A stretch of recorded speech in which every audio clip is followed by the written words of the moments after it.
뉴욕 증시가 하락세로 마무리가 됐습니다. 소비 측면에서는 특별히 나쁘진 않았다.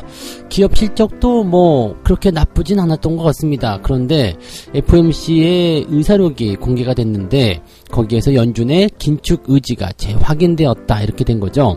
자, 물론 이제 금리 인상에 대한 부분들은 0.5%로 조금 더 확정이 되어가는 그런 부분입니다. 그러면 별 문제 없는 거 아니야? 라는 생각이지만 연준이 계속해서 내세우는 게 2%의 인플레이션입니다. 그래서 이 정도까지는 계속 긴축할 것이다. 이런 얘기가 나온 거죠. 자, 요 이야기들 자세하게 좀 알아보도록 하겠고요. 자, 최근에 인플레이션 감축법이란 게 지금 미국에서 승인이 났죠. 그러면서 관련 종목군들이 들썩들썩 하는데 말만 인플레이션 감축법이지 실질적으로 우리한테 이제 다가오는 부분들 보게 되면 미국 쪽과의 좀 협조가 되는 그런 기업들에게는 수혜를 주고 그렇지 않은 것들은 피해를 주겠다. 이런 식의 느낌입니다. 그래서 수혜가 되는 기업과 피해가 되는 기업들이 들썩들썩하고 있습니다. 이런 부분들 어떤 것들로 갈라지는지 알아보도록 하겠고요.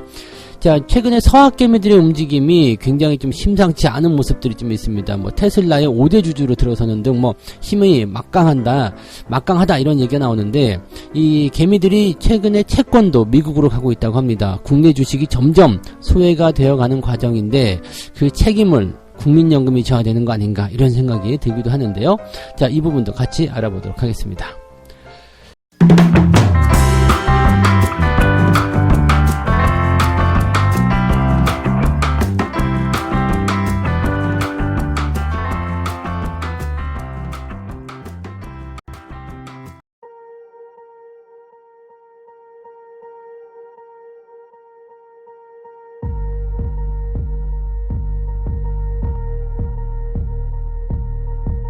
네, 반갑습니다. 오늘은 8월 18일 목요일입니다. 날짜가 조금 빨리 가는 것 같은 느낌이죠. 네, 월요일날 하루가 휴장이다 보니까 화수목 했는데 벌써 목요일이네요. 자, 일단은 주말이 가까워졌다는 얘기죠. 주말이 가까워졌고 지금 시장의 흐름은 예상했었던 대로 조정의 국면이 일단 나오고 있습니다. 조정은 무조건 한번 나온다고 그랬죠. 무조건 한 번은 나와야 되는데 그것이 이제 깊게 들어가서 충격을 줘버리면 안 돼요. 충격을 주지 않고 다시 반등으로 연결될 수 있는 그런 상황이 연결이 됐으면 하는데 내용 자체로 봐서는 급락을 할 것 같은 느낌은 아닙니다. 일단은 계속해서 올라오는 모습이 좀 있었고 이 하락에 대한 부분도 약간은 제한적이거든요. 더 이상 내려가면 안 돼. 이런 느낌들을 주고 있어가지고 아주 큰 부담이 있다라고 생각하기보다는 그냥 자연스러운 흐름이 아니겠는가 생각되긴 합니다. 다만 그냥 투자자들은 그동안 조정을 계속해서 받았던 상황이었고 또 조금 올라오나 싶었는데 다시 조금 내려가는 것 같은 그런 느낌이 드니까 이래저래 그냥 보기 싫은 거죠. 네.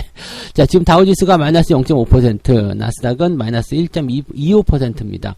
그냥 양호한 수준입니다. 아침에 하락해서 출발을 했는데 그게 그냥 마감 무렵에 살짝 반등이 좀 있었거든요. 그리고 나서 그냥 다시 하락 마감으로 전환된 모습입니다.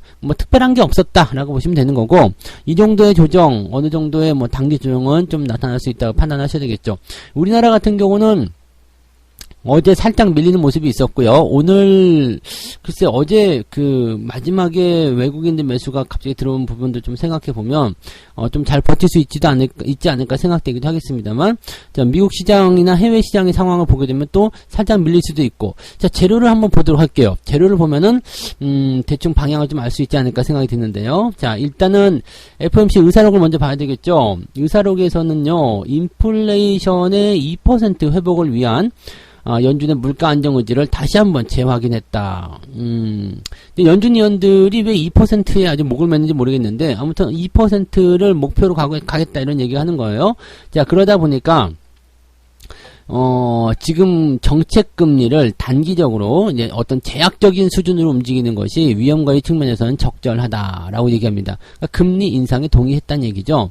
그러니까 금리 인상은 어쩔 수 없이 해야 되는 부분이기도 합니다. 왜냐면 시장의 돈의 규모도 많이 커져 있고요. 또 민간 자본들이 들어오기 시작하면서 경기가 좀 살아나는 듯한 느낌이 좀 있잖아요. 이렇게 됐을 때는 민간에서 들어온 자본만큼 이 정부에서 투입한 자금을 빼가야 되는 상황이 좀 됩니다. 이것이 바로 출구 전략인데, 자, 이것은 당연히 돼야 되는 부분이죠. 근데 시장에 풀린 자금을 더 많이 끌어들여야 되겠다. 더 많이 가져와야 되겠다고 생각하는 부분들은 물가가 생각보다 많이 올랐기 때문이다라는 거겠죠. 그래서 이건 정책금리라고 합니다. 그러니까 정책적으로 이것을 움직여가지고 이런 물가의 수준을 안정감 있게 만들어내겠다. 자, 이렇게 하는 건데 지금 연준에서 할 수 있는 것은 물가를 낮추기 위해서 무엇을 하겠습니까? 라는 것에 대해서 난 금리를 올리는 것밖에 없어. 라고 약간은 좀 애매한 부분이죠. 그러니까 금리를 그럼 나중에 물가가 더 많이 올라가면은 금리를 더 많이 올릴 거냐, 울트라가 아니라 슈퍼 울트라 저 헤비급으로 우주로 넘어갈 거냐, 이런 식의 얘기에 대해서는 또 할 말이 없을 거란 말이죠. 그러니까 이거 말고도 뭔가 새로운 정책들이 나타나야 되는데 근본적인 문제도 해결하지 못하고 그냥 이쪽에서의 금리에 대한 부분들로만 가는 게 약간 답답하다는 얘기죠. 자, 어쨌건 지금 인플레이션의 피크아웃 정점을 찍은 상태에서 내려오는 모습들이 있기 때문에 이런 상태로 간다라면은 금리를 올리는 건 올리는 거지만 그렇게까지 충격적이진 않을 것이다. 다만 지금 이 7월 FOMC 의사록에서 나온 부분들은 아무래도 이제 인플레이션의 어떤 부담감이 그대로 이제 연준 위원들의 어떤 고민으로 작용이 됐을 것이다라는 얘기죠. 금리 인상 더 해야 됩니다. 긴축 더 해야 됩니다. 그죠? 근데 우리가 금리 인하를 바라는 건 아니잖아요? 그러니까 금리 인상해 하는데 어느 정도 그냥 정상적인 수준으로 가자 이 얘기죠. 0.5%까지 이번에 봐주겠어. 다음엔 0.25로 내려가자. 자, 이게 지금 시장의 전반적인 관점입니다. 그래서 실제로 이제 연준의 의사록이 공개가 됐지만 특별히 달라진 게 없다라는 게 이제 중요한 포인트라고 생각하시면 되겠습니다. 자, 그러면 또 뭐가 있었을까요? 실적, 그 다음에 경제 지표가 있었네요. 미국 경제의 3분의 2를 차지하는 것이 소비입니다. 이 소비가 지난달하고 거의 비슷한 수준을 보였다. 이거 되게 재밌는 소식이에요. 왜냐면 경기 침체 우려감이 있었죠. 인플레이션이 급등했죠. 그런데 소비가 잘 유지됐다. 나는 먹고 쓰고 하는 것은 변하지 않아. 이런 거. 그냥 잘 될 거야. 또는 만약에 이제 인플레이션이 조금 완화되는 소식을 만들어준다거나 또는 경기가 조금 더 좋아지는 상황이 된다라면 소비는 더 많이 늘어날 수 있다는 얘기죠.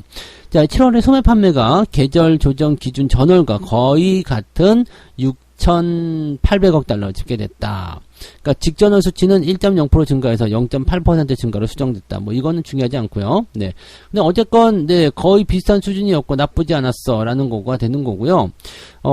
직전월 수치 이 증가세에 대한 부분을 보게 되면 월가에서 예상한 거는 0.1% 증가였어요. 근데 0.8% 증가로 수정됐다. 괜찮은 거죠, 이것도.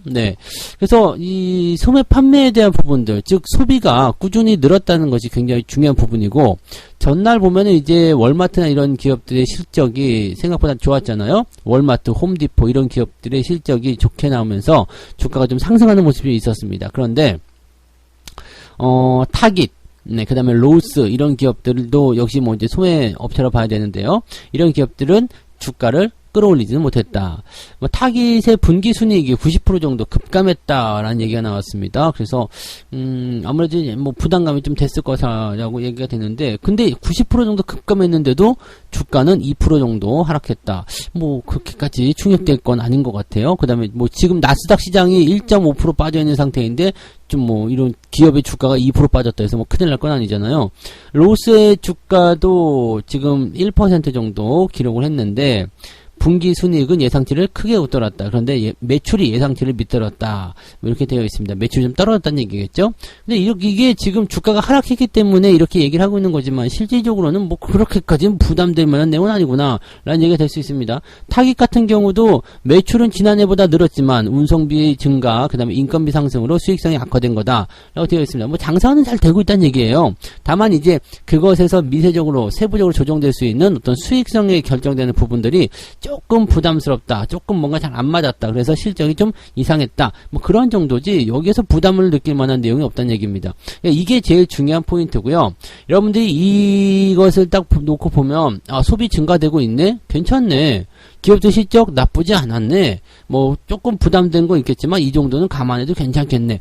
그 다음에 주가 하락폭, 이거는 뭐 아무것도 아니잖아 라는 식으로 할 수 있는 거죠. 뭐 급락도 아니고 그냥 일상에서 나타날 수 있는 시장 분위기 따라서 나타날 수 있는 그런 변동성, 이렇게 생각하시면 되죠. 보통 한 2% 정도대 변동성은 그냥 아무 때나 나타날 수 있는 그런 흐름이기 때문에 시장에 따라서 움직일 수 있는 수치였다라고 보시면 됩니다.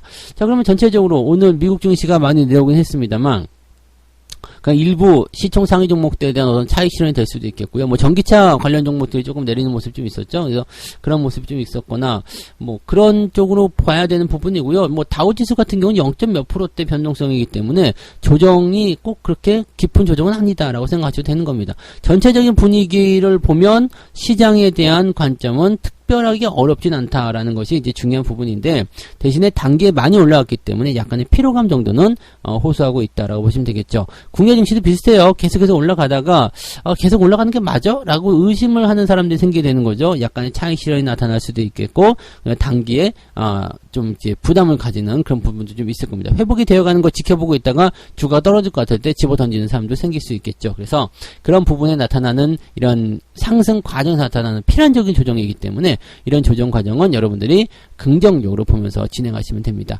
뭐 오늘 내일 주가 하락할 수 있어요. 주가 동안 좀 떨어질 수 있는데 아래쪽 61선 지지선 잘 되는지 잘 확인하시고, 특별하게 뭐 이렇게 폭락 사태로 가지 않는 이상은 여러분들 종목 간 움직임, 그 다음에 종목당 어떤 포트폴리오 배열만 잘 맞춰놓고 있으시면 크게 문제는 없으실 거다라고 보시면 되겠습니다. 네, 자, 두 번째 이야기로 넘어갈게요.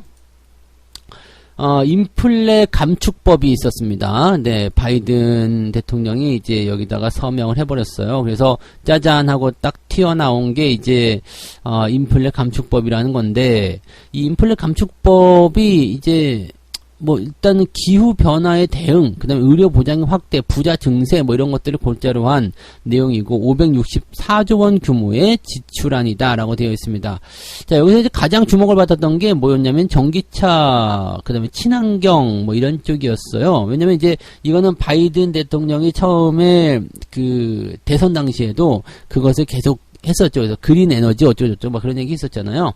그 중에서 이제 가장 주목을 받았던 게 이제 전기차 쪽인데, 전기차의 보급을 늘리기 위해서 미국에서 생산되고 미국산 부품을 사용하는 일정 요건을 갖춘 차량에게 최대 7,500달러의 세액 공제를 해주겠다, 이런 식으로 얘기가 나온 거죠. 그래서 깎아주겠다는 얘기입니다. 한 우리나라 돈으로 한 뭐 800에서 900만 원 좀 될 것 같은데요.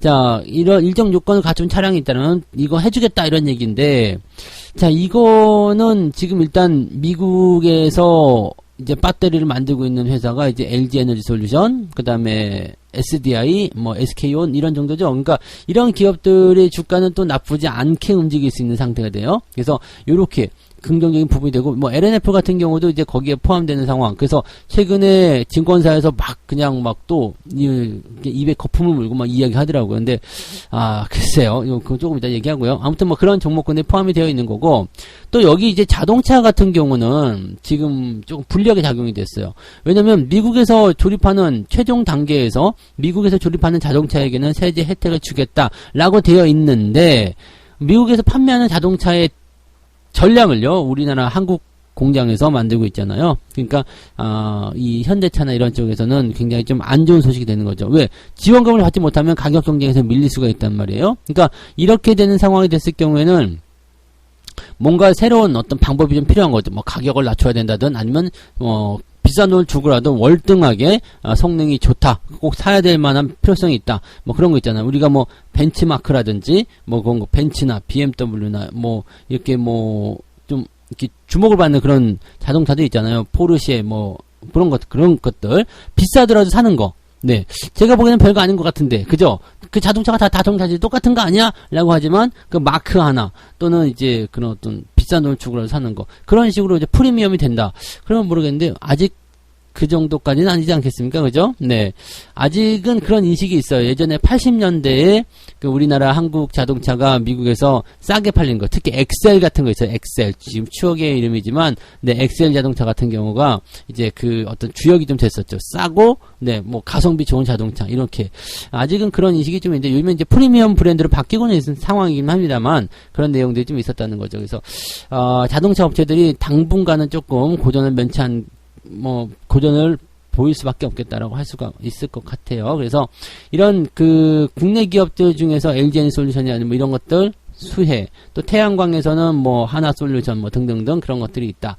완성차는 이제 조금 힘들다는 얘기죠. 그 다음에 또 미국 쪽에 투자하시는 분들 같은 경우는 순이익이 연평균 3년 평균 10억 달러가 넘는 기업들은 15%의 법인세를 앞으로 내야 된다. 그래서 그동안 법인세를 적게 낸 아마존이나 엔비디아 이런 기업들이 피해주가 될 것이다. 얘네들이 좀 떨어지면서 주가를 좀 끌어내렸을 가능성도 있겠어요. 이렇게 인플레이션 감축 법안이 수혜가 되는 부분도 있고 또 이제 피해가 되는 부분도 좀 있는데, 지금은 수혜 쪽에 대한 부분도 좀 그렇고 피해 쪽에 대한 부분은 더 크고 막 그런 것 같아요. 무슨 얘기냐면 지금 이 인플레 감축법에 따라서 뭐 이렇게 수혜야라고 되어 있는 부분들의 기업들은 대부분 다 올랐어요. 왜냐면 친환경 관련주들이 많이 올랐단 말이에요. 친환경 관련주들이 많이 올랐는데 이거는 바이든이 대통령 되기 전부터 이미 올라갔던 상황이고 그 정책이 이제 나온 거잖아요. 그러니까 이거는 이미 선반영된 부분에서 조금 찔끔찔끔 올라가는 거지 여기서 폭발적으로 수익이 더 증가하기가 어렵다는 얘기입니다. 즉 뭐 한 1,000원짜리가 10,000원에 와 있어. 10배 이미 올라갔는데 이 10,000원짜리가 다시 20,000원 가는 거는 굉장히 어려운 일이라는 얘기입니다. 그러니까 이 1,000원에서 10,000원으로 가는 거 굉장히 쉬운 일이지만 10,000원이 20,000원 가는 거 어려운 일이죠. 그러니까 여기서는 이제 안정감 있게 어느 정도 이 가격대를 유지할 수 있겠지만 그렇게 되면 여러분들 수익에 대한 관점들은 많이 줄어들게 되는 거죠. 그래서 그냥 안정감 있게 횡보하면서 수익을 지켜주는 상황이 될 수도 있겠지만 그것은 여러분들이 원하는 그런 수익률은 아닐 것이다 보시면 되겠고요. 어떻게 보면 주가가 하락할 수도 있다. 그래서 추가 상승의 여력이 제한적일 가능성도 높다는 것을 생각해야 한다는 것. 그 다음에 좀 이제 피해를 보는 기업들은 더 피해 상황이 이제 어떻게 극복이 되느냐에 따라 달라지겠지만 그런 것들이 또 나타날 수 있다는 것을 참고하셔야 되겠습니다. 그러니까 이 인플레이션 감축 법안에 대해서 좀 곰곰이 생각해야 돼요. 수혜 기업이다라고 해서 무조건 좋은 게 아니라 주가가 이미 많이 올라갔는지 여부를 꼭 확인을 해야 된다는 것을 명심하시기 바랍니다. 네. 자, 세 번째 이야기로 넘어갈게요. 채권도 미국으로 눈을 돌리고 있다. 개인 투자자들이 지금 한국을 버리고 있어요.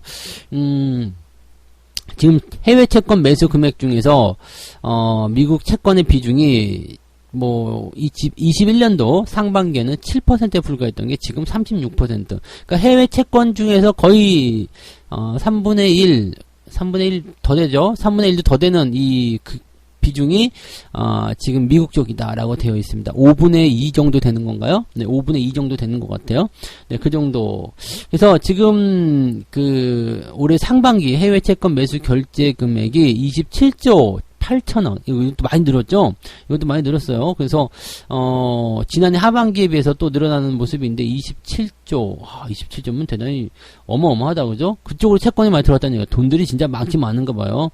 근데, 이게 2020년 상반기에는 52조 원대를 기록했기 때문에, 좀 감소하는 부분이긴 하지만, 이제, 어쨌든, 이제 상승세로 전환이 됐다라는 게 이제 중요하겠죠. 그래서 채권의 매수가 점점점 늘어나고 있는 중인데, 그 과정 속에서 해외 채권의 매수가 늘어났고요. 그 다음에 해외 채권의 늘어난 부분 중에서 가장 두드러진 것이 바로 미국 채권이다라고 되어 있는 거죠. 이 미국 채권을 다루는 이유는 있어요. 금리가 올라가다 보니까 자산 투자 측면에서 채권의 안전자산 매력이 부각됐다. 당연한 얘기죠. 네, 이거는 채권 같은 경우는 일단 원금 보장은 해주잖아요. 국채 같은 경우는 그렇겠죠. 나라가, 채권도 사실은 원금 보장이라고 보기는 좀 어려워요. 근데, 망하면 안 주잖아요. 망하면 안 주는 거기 때문에 그렇긴 한데, 그렇다고 하더라도 이제 채권을 투자하면서 원금 보장을 못 받는다는 생각은 아무도 안 하죠. 물론 굉장히 부실 채권들이 있어요. 그 쓰레기 같은 정크 등급. 네, 그런 것들은 하면 안 되죠. 정크본드 이런 것들은 진짜 승부사들, 네, 그 해지펀드 이런 애들이 갖고 노는 거니까 여러분들 하시면 안 되는 거고, 그냥 우량채 같은 같은 경우는 네, 웬만해서 망할 일이 없겠죠. 좀 쉽게 얘기해서 뭐 삼성전자가 회사채를 발행했어요. 그러면 삼성전자가 망하지 않을 거다 믿고 투자하는 거잖아요. 그러니까 그런 부분이 되는 거죠. 자, 그다음에 경기 침체에 대한 우려감, 물가 피크아웃 뭐 이런 얘기가 나오는 상황이기 때문에 채권의 메리트가 올라갔고, 최근에 또 해외 채권 쪽을 강하게 진입을 하는 것은 달러에 대한 메리트가 작용했을 것이다. 달러 강세죠. 달러가 이대로 계속 강세로 치고 올라간다면 여기서 얻는 이익이 생기죠. 왜냐면 해외 채권은 달러로 사는 거잖아. 그건 달러 자산이기 때문에 달러가 계속해서 강세를 보인다. 즉 환율이 1,400원, 1,500원 계속 올라간다. 그러면 나중에 네, 또 채권을 팔고 돌아왔을 때 수익을 많이 낼 수 있다. 근데 지금 요거 눈앞에 보는 현상을 가지고 이렇게 생각하니까 이렇게 보여지는 거지. 만약에 환율이 떨어지게 된다면 이게 굉장히 큰 문제가 돼요. 네. 그러면은 진짜 상황이 안 좋아질 수 있겠죠. 지금 환율 같은 경우는 1,300원대에서 일단 정체 국면이란 말이죠. 그런데 환율이 만약에 떨어지기 시작한다 이렇게 됐을 경우에는 조금 다른 상황을 맞이할 수도 있을 것이라고 생각하셔야 됩니다. 그래서 그 내용들을 좀 참고하시고요. 이 달러화에 대한 부분들은 일단 경기가 좀 좋아진다거나 뭐 이런 쪽으로 가게 되면 상황은 좀 바뀔 수가 있어요. 그래서 그런 쪽으로 가셔야 되는 거고, 최근에 이제 서학개미들이 국내 시장을 자꾸 버리죠. 뭐 지금 테슬라라든지 이런 쪽에 보면은 5대 주주로 들어가 있어요. 그러니까 우리 그 한국 국민이 테슬라의 5대 주주. 그러니까 우리나라 사람들이 테슬라를 굉장히 좋아한다. 그 미국의 블룸버그에서 이걸 또 조사를 했네요. 어떻게 된 거야? 그랬더니 한국 주식 그 투자자들은 약간 공격적인 거 좋아한다. 테슬라가 거기에 딱이야. 얘가 미쳐 있잖아. 그죠? 머스크가 미쳤잖아. 뭐 머스크가 이번에 또 뭐 어디 맨유였나요? 축구 구단 뭐 인수할까요? 그랬다가 너 농담이야 그랬다가 아주 뭐 난리를 또 치고 있는 상황인데, 하여튼 뭐 그렇게 변수가 많은 것들을 좋아한다 뭐 이렇게 분석을 하고 있다. 우리를 약간 네, 이상하게 보는 것 같긴 한데 아무튼 뭐 그런 식이기도 하고요. 그래서 해외 쪽을 자꾸 넘어가는 이유를 보니까 이번에 국민연금 이야기 또 나오잖아요. 국민연금이 2055년이 되면 네, 더 이상 연금을 지급할 수가 없다. 기금이 고갈된다. 이런 얘기가 나오고 있습니다. 지금 900조가 넘는 자산을 굴리면서 네, 이 자금이 고갈이 된다. 뭐 2055년이면 얼마 남지 않았어요. 2055년이면 내가 그때까지 살아 있겠죠. 저도 그때까지 살아 있을 것 같은데, 네, 당연히 살아 있겠네요. 그럼 뭐 그때 기금이 고갈된다. 근데 더 중요한 건 우리 아이들 세대, 뭐 90년대생부터는 연금 못 받는다 이런 얘기가 나오는 거니까. 근데 그 이유 중에 하나가 뭐냐면 연기금이 주식 투자를 아주 개떡같이 하고 있다는 얘기죠. 우량주 다 갖다 팔아 던져버리고 배당 받을 수 있는 거 다 갖다 팔아. 솔직하게 얘기해서 900조 원을 만약에 그 말은 안 되겠지만 900조 원 삼성전자에 투자했다고 생각해 봐봐요. 그러면은 네, 거기서 받아들인 배당만 치더라도 천문학적일 것 아니냐 이런 얘기죠. 근데 이상하게 그런 것들은 계속 팔아가지고 주식을 뭉개고, 그 다음에 뭐 LG에너지 솔루션 뭐 매수하는 건 잘못했다는 얘기는 아니겠습니다만 뭐 고평가된 종목도 있잖아요. 그런 종목들을 자꾸 사요. 그러니까 이게 문제라는 거죠. 그러면서 수익이 또 나느냐? 수익도 안 나. 반토막이 막 나고 있어. 뭐 이런 상황. 시장보다 더 많은 손실이 나. 이런 건 약간 부담되지 않게. 이게 좀 아니지 않냐? 이 얘기죠. 그리고 해외 쪽 가가지고 잘했느냐? 해외 쪽에서도 손실을 많이 받고. 뭐, 시간이 지나면 어차피 장기 투자니까 길게 보면은 또 수익이 나는 상황이 되겠습니다만, 아무튼 좀 잘했으면 좋겠어요. 그래서 국내 시장을 자꾸 이렇게 안 좋은 상황으로 몰고 가는 그런 주범이 되면 결국에는 경기를 당해야 되겠죠. 네, 그런 상황이 좀 있을 거고, 뭐 그렇습니다. 좀 답답한 마음이죠. 네, 그래서 사람들이 이제 국내 시장을 자꾸 신뢰하지 못하는 그런 상황이 나오는 거 아니냐, 이렇게 이야기를 해볼 수 있는 부분입니다. 이거는 뭐 특별한 얘기는 아니지만 네, 사담이 조금 길어졌네요. 자, 어쨌건 네, 해외 채권 쪽으로 자꾸 움직임이 나타나고 있다라는 부분. 그 다음에 일각에서는 이렇게 개인 투자자들이 미국 채권을 사기 위해서 달러를 막 사들이다 보니까 달러 강세, 환율이 그래서 올라가는 거다, 이렇게 덤통에 씌운 부분이 있는데 그것도 아니에요. 네, 그런 거 아니니까 아무튼 뭐 그 전체적인 움직임은 이렇게 해외 쪽 투자로 많이 들어가 있다. 그래서 국내 시장에 개인들이 많이 없다라는 것 정도만 우리가 참고하고 계시면 되겠습니다. 그래서 거래량이 아직은 늘어날 만한 위치는 아니니까 천천히 생각해야 됩니다. 절대 조급하지 마시고 느긋하게 시장을 바라보자, 그 말씀을 드리려고 한 거였죠. 네. 자, 이렇게 해서 오늘 세 가지 이야기 전달해 드렸습니다. 미국의 인플레이션 어떤 그 조절을 위한 그런 그 긴축의지, 네, 긴축 의지에 대한 어떤 재확인이 나타났습니다. 그래서 의사록에서 이런 것들이 공개가 되면서 여기에 따른 부담감들이 조금 작용했다 보시면 되겠고요. 인플레 감축법에 따라서 관련 종목들이 들썩들썩 하는데 피해주, 그 다음에 수혜주 잘 따져보셔야 되는 거고요. 특히 수혜주 같은 경우는 이미 주가가 많이 올라가지 않았나 라는 부분들을 꼭 참고를 하셔야 됩니다. 자, 개인 투자자들이 채권도 미국으로 넘어간다. 즉 해외 투자에 더 열을 올리는 모습인데 국내 시장에 대한 어떤 부양이라든지 국내 시장에 대한 신뢰도를 높이는 작업이 꼭 필요하다는 말씀을 드렸습니다. 자, 책 한 국지 읽고 마무리합니다. 적절한 종목을 적정가에 매수했고 주가가 상승할 거라는 증거가 확실하며 모든 것이 생각하는 방향으로 흘러가고 있다면 조급하게 주식을 팔아서는 안 된다. 네. 내가 생각하는 지금 그 얘기 아닙니까? 그죠? 네. 모든 게 다 맞아 들어가고 있어. 오케이. 다 잘 되고 있어. 근데 여기서 포기 이렇게 할 수 없잖아요. 그죠? 원래 하던 대로 잘 끌고 나가시기 바랍니다. 멘탈 잘 붙으시고요.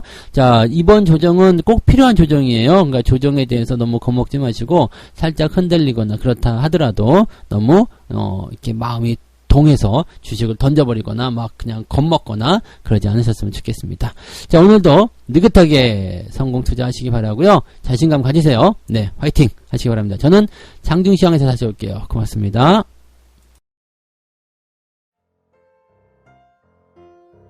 본 방송에서 제공되는 모든 정보는 투자 판단의 참고 자료이며 투자의 최종 책임은 본 방송을 이용하는 본인에게 있습니다.